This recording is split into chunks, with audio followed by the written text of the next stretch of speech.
Bismillahirrahmanirrahim. Saya Said Muhtar, Sarjana Hukum, mengabdikan diri untuk Partai Aceh di Kabupaten Gaylues. Mengingat partai ini partai lokal yang berpengaruh besar di bumi Serambi Mekah, khususnya di Kabupaten Gaylues.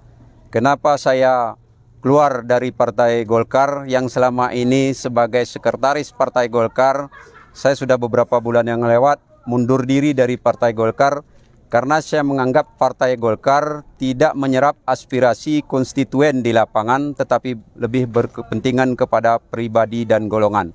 Oleh sebab itu saya ingin masuk di Partai Aceh ini dengan berpikir jernih, bukan untuk mencari sebuah jabatan atau tingkatan dalam struktur partai politik, tetapi lebih mengedepankan pemikiran positif demi pengembangan SDM dari Partai Aceh sendiri.